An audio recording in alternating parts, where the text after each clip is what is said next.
It's Wednesday, March 1st, 2017, and this is KBIA's Views of the News. Our weekly roundtable on media behaviors comes to you from the Futures Lab studio at the Reynolds Journalism Institute. I'm Amy Simons, and here with me are my colleagues Mike McKean and Earnest Perry.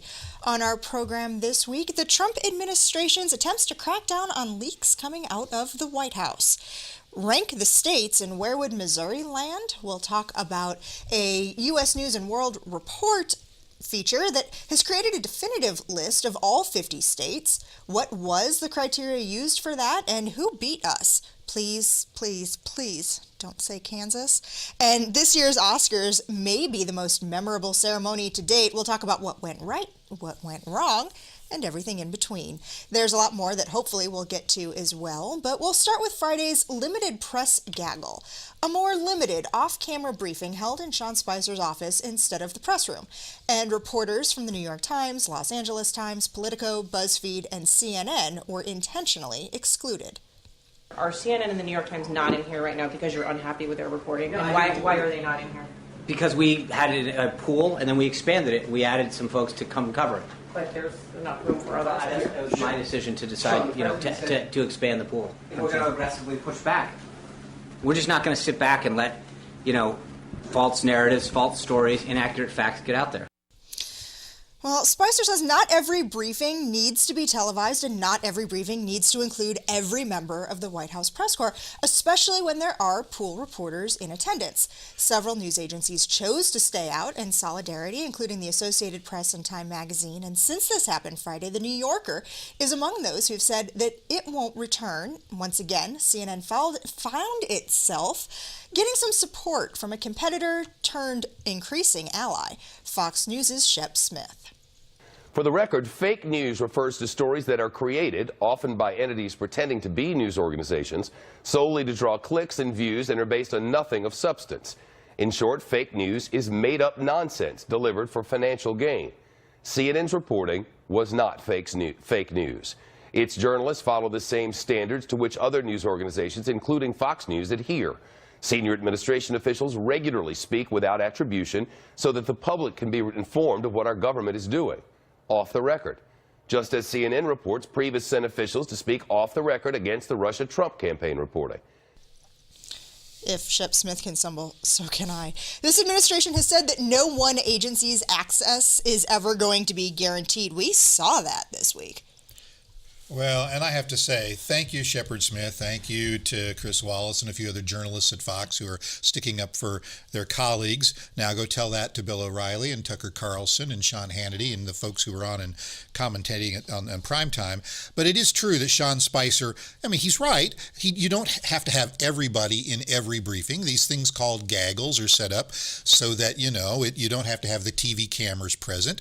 They do have pool reporters who can be there to share content with those who can't be a part of it. But it's pretty obvious, given the whole context and what was said during the briefing, that he shut out the New York Times and CNN and Politico and BuzzFeed and the Los Angeles Times because he didn't like their reporting. Yeah, this is just a continuation of what we've seen throughout not only the first month of Trump's presidency, but you can go all the way back to the campaign. When you aren't producing, I want to say the media, when the media is not producing the kinds of news that promote what Trump wants to promote, he attacks. And this is all a part of the strategy that he's followed throughout all of this. One of the strategies that was to be prescribed from the very beginning of the Trump administration and had been transparent that this was going to be one of the plans was to grant greater access to local and regional reporters, part of that being the Skype seats that were going to be made available in the press room. Monday, he invited 18 local and regional reporters to a meal at the White House, giving them an opportunity, some parts on the record, some parts off. Is this part of that shift in strategy we're seeing there? Sure, and there's nothing wrong with that. I think we talked about this a bit on the show before. If he wants to expand the pool of journalists who get access to him, if he wants to give conservative media organizations an opportunity to ask questions as often as other news organizations, fine. But that's different from something that's really precedent-setting. The Obama administration tried briefly, I think back in 2008 or 7, to exclude Fox News from a briefing with one of the administration officials. 2009, yeah. And the other media stuck up for Fox News, and the White House backed down. This is the first time, as far as anybody knows, that a White House press secretary has deliberately kept somebody out of a gaggle, and I think it's a bad precedent. Well, I mean, it's first time in modern era. I mean, you know, being a historian and looking at reporting, the White House Press Association for a long time kept out small newspapers. They kept out weekly newspapers. They kept out magazines, and in particular, they kept out the ethnic press, including the African American press, for a long time. So what we're seeing here in this instance is where you have a White House that is specifically going after media organizations that they feel aren't covering them in the way that they want to be covered, and that's different than keeping the news media out because of racial discrimination or because they feel like they don't reach a larger audience. It looked for a while yesterday like perhaps the White House was changing its stripes a little bit, because the president had in some of the television news anchors for a private briefing before he gave his address to Congress last night. And supposedly in this meeting, I mean, there were lots of TV journalists there, so one suspects that they weren't all making this up. The president said something about how he might be willing to compromise on immigration and come up with a plan that might give the Dreamers and others who are here illegally but haven't otherwise broken any laws or done anything violent, that they might have a way eventually to get a path to be legally in the country. None of that came out in his speech. Journalists talked about it for hours leading up to the speech, and he didn't say anything of the kind during the speech itself. But that's a part of the pattern as well, because even if you go back and you look at the campaign, they would forcefully go after the media in a certain way, and then they dial it back. And then you'd have this sort of couple of days of, okay, everything is sort of calm, and then all of a sudden it's right back into the attack mode. So I would not be surprised if we didn't see something either at the end of this week or the first of next week that would demonstrate that pattern again. I mean, that's just the way in which Trump and the people who work for him operate. I will say, though, having watched the speech last night, that it really was significantly different in some ways from the way that the president has spoken and dealt with the media in the past couple of weeks. I mean, first of all, he did pretty much stick to the teleprompter the entire time. He made noises about collaboration and cooperation on important things and putting aside petty differences. Didn't give a lot of specifics about that. And then he really stage managed one aspect of that speech last night very well. I mean, it was Ronald Reagan-esque. He had the widow of of the Navy SEAL who died in the raid in Yemen. I mean, it was hard to watch in some ways. You felt so badly for her. You felt really proud of her.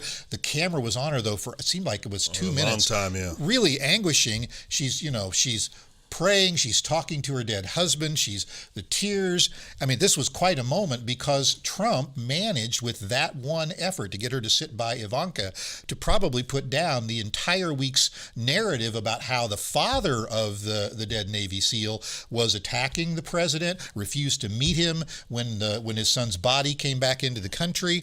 I mean, think about that moment for Trump compared to what he did in the campaign when he attacked the family of the dead Muslim American soldier. Right. I mean, what you saw last night was Trump staying on message. It was very well crafted.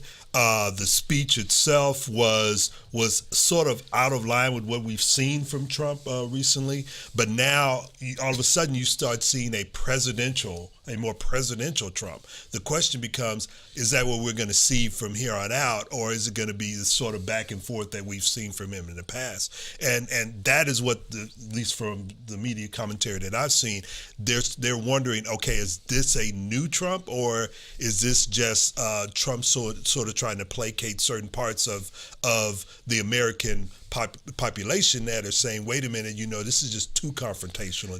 It's too argumentative. We need someone who is going to to basically show some sort of statesmanship, which we have not seen from Trump. He veered off a little, well, I don't know if it was off message, but he veered off that sort of statesman-like approach toward the end, and the only time he was booed. I mean, the Democrats in Congress sat on their hands most of the speech, but he was booed actually one time when he announced a new initiative called Voice, Victims of Immigration Crime Engagement or something like that. Anyway, a group for families who've been harmed by illegal immigrants who've committed some crime against them, and was actually booed because he kind of made it sound like, all immigrants are committing crimes. Right. Well, one of the reasons cited for Friday's happenings why that gaggle was limited, continued concern in the White House Communications Office about leaks. According to a story broken by Politico over the weekend, staffers were called into a room and their cell phones checked for encrypted messaging apps. Why?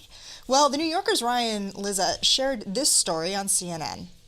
Spicer was upset because the new communications director, the name of that new communications director was leaked a week ahead of time. Now, he is a friend and ally of Spicer, so perhaps he saw this leak as somehow undercutting him, right? And, that's when White Houses start to get really dysfunctional, when the factions start to go to war with each other in the press, and then they try and clamp down on the leaks, and that doesn't work. So what do you think of his theory laid out there? Well, I think he's absolutely right. I mean, you saw it in Bush, in George W. Bush's administration. You saw the same thing with Obama.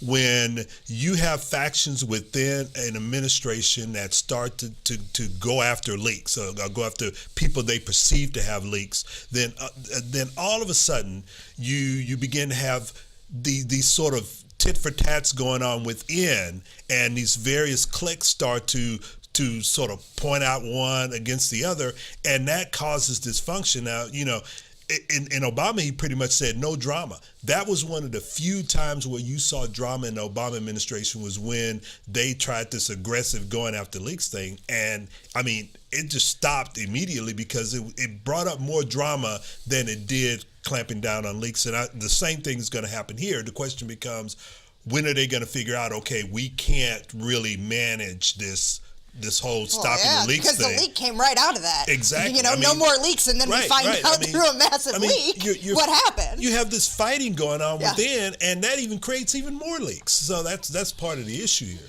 Yeah, I just the point that you just made is apropos, I think, because Amy, the story we found out about the story about the phone check being done from a leak, and then we found out that there was from a leak that they were worried about leaks about the phone checking story. Now, can you blame the White House for wanting to know who leaked? When you're in a meeting, you know how many people are in that meeting. You knew the leak came from somebody in that meeting. Right. What would you try to do? It's kind of ingenious to say, okay, here's an impromptu meeting, drop your cell phones, we're going to look to see if you called any journalists, we're going to see if you used any messaging apps that use encryption that might make us suspicious that you were leaking, but the leakers will always find a way. I was going to say, if you're the leaker, don't you have, a burner phone that you leave at home and don't take to work with you?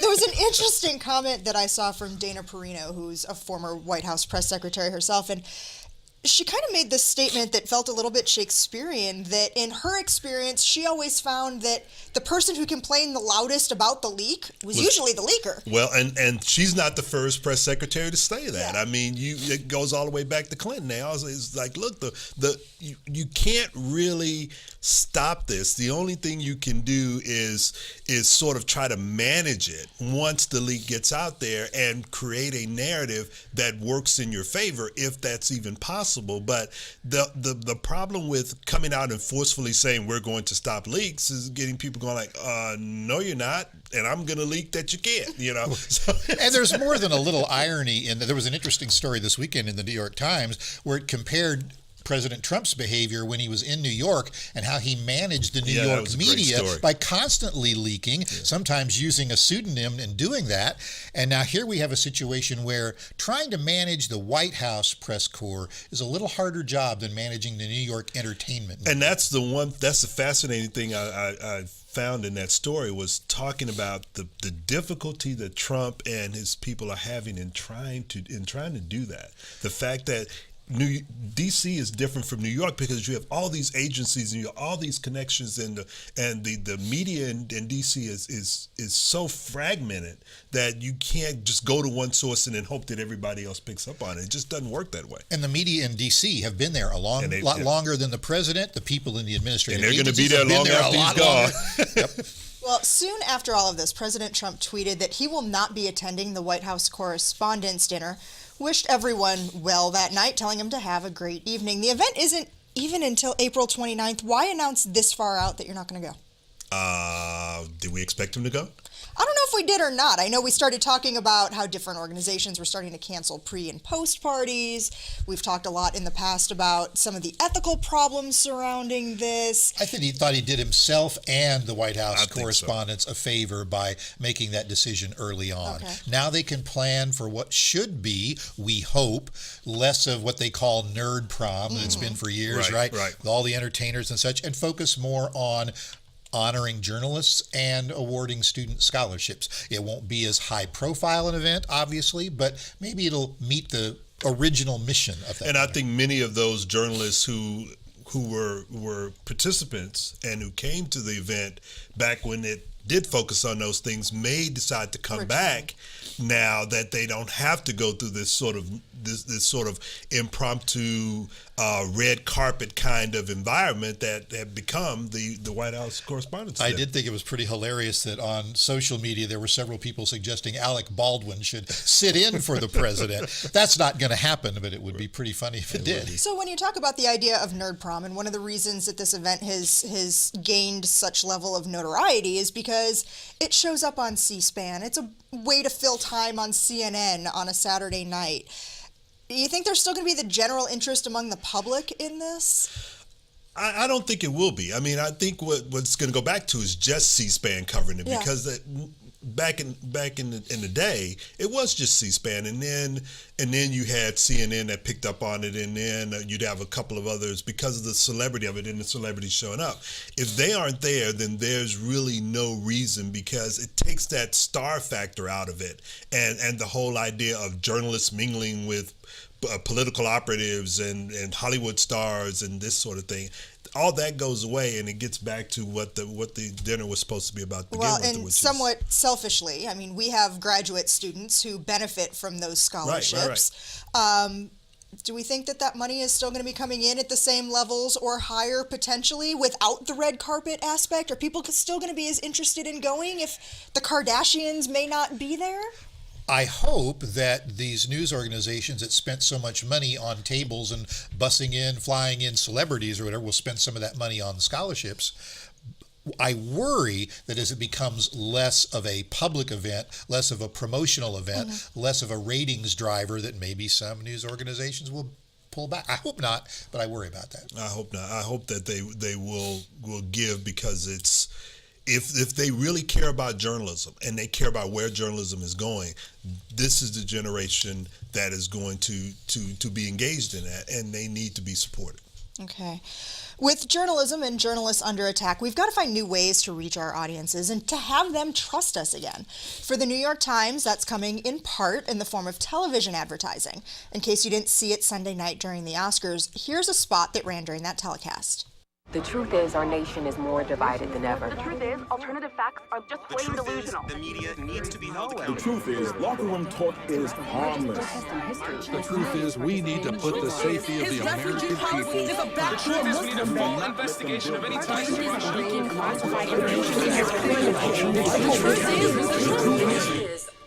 Sometimes playing video on the radio can be a little tricky. So let me tell you, over those bings, you just heard appear the words, the truth is hard to find, the truth is hard to know, the truth is more important than ever.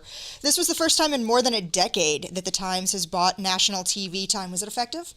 I think it was effective. I mean, I saw the ad, I saw the commercial. They ran a full-page ad in Sunday's paper. I think it's on bus shelters in the city. Exactly, it's on the bus shelters in the city. I think they are drawing a line in the sand to basically say, look, our credibility has been challenged. And not just the New York Times, but the credibility of journalism as a whole has been challenged. And now is the opportunity for us to step out there and say, this is what we're going to do. And this is more important than the president. This is more important than the rhetoric. This is about what we bring to the democracy as a profession and as an institution. And I think this was effective in doing that. Nice segue there. You brought up the word democracy. The Washington Post also has a new tagline that's appearing on its masthead: "Democracy dies in the dark." It's kind of a dark message, isn't it? I like it, and I think the history of it is very interesting because a lot of people would just think it was a reaction to President Trump. Apparently not. There's an interesting piece we have a link to which describes how Jeff Bezos, who owns the Washington Post, heard Bob Woodward talking about this a while back, and Bob Woodward, got this quote not from Watergate. He didn't make it up himself. He got it from a federal appeals court judge, back pre-Watergate, talking about, First Amendment rights. And so that's how it kind of bubbled up to finally it's appearing on the masthead and right on the front screen of the Washington Post.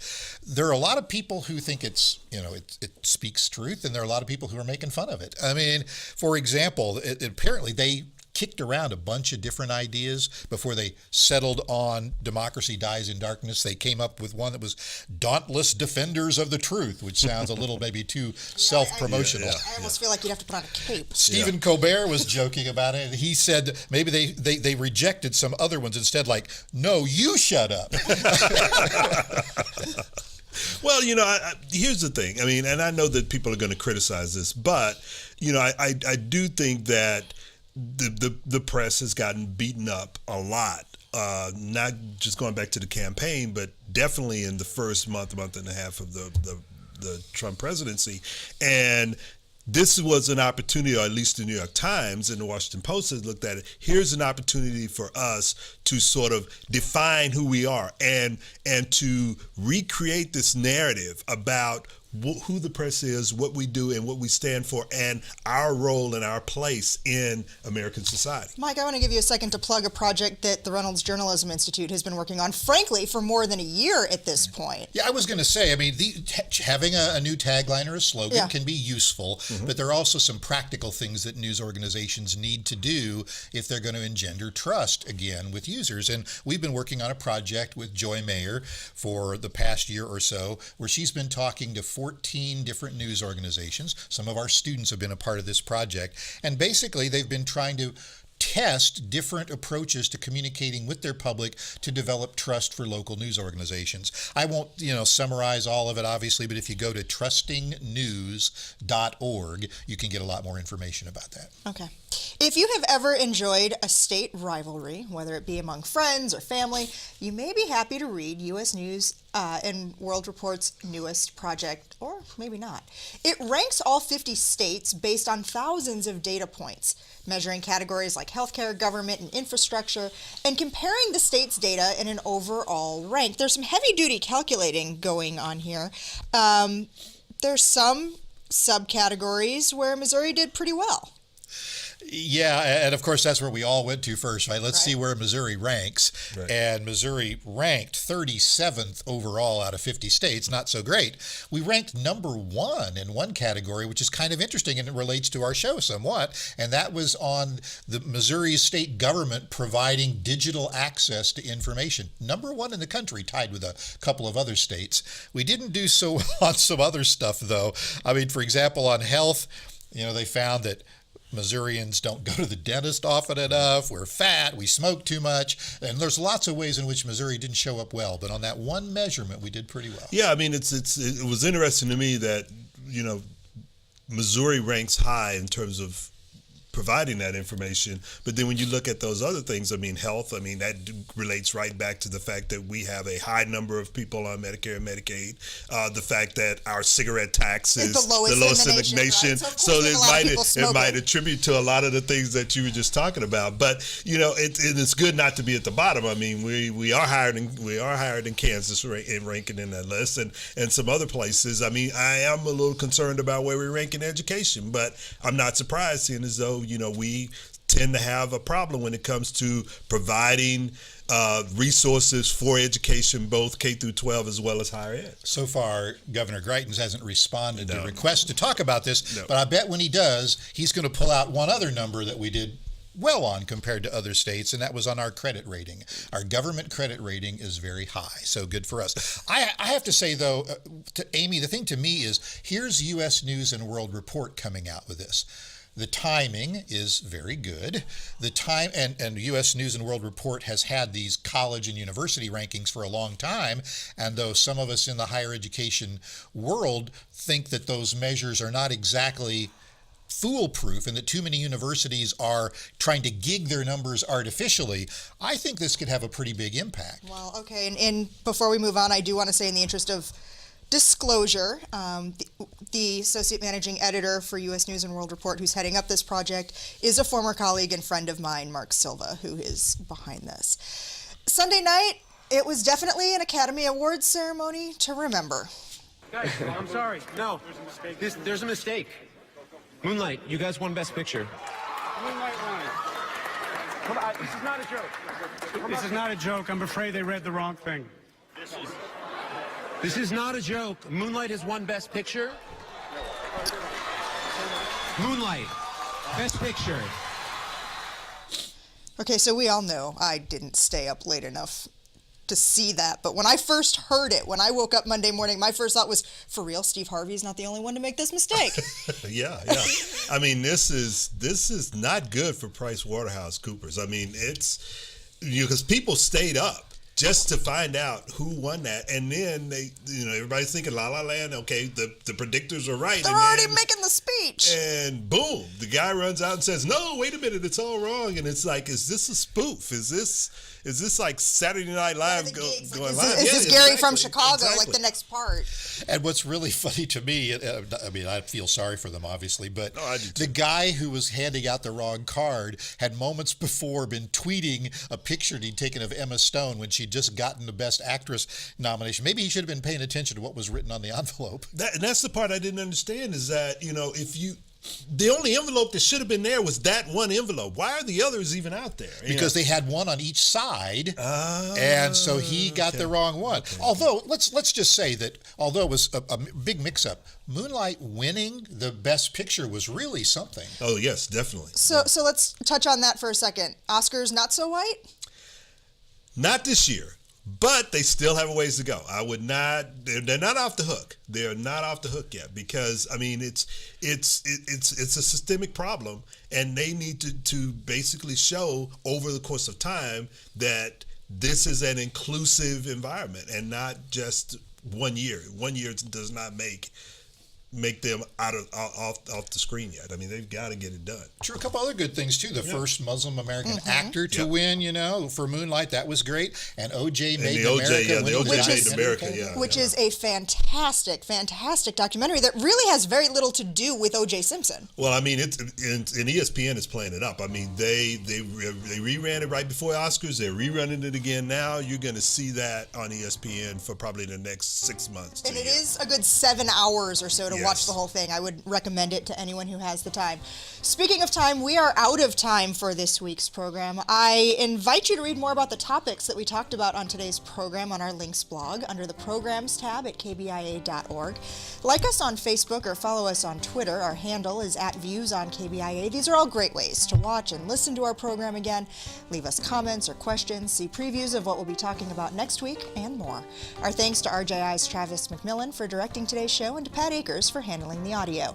Our original theme music was composed by Tim Pilcher. Travis Meyer is our associate producer, and I'm Amy Simons. Be sure to join us again next week when we're back with you for another edition of Views of the News.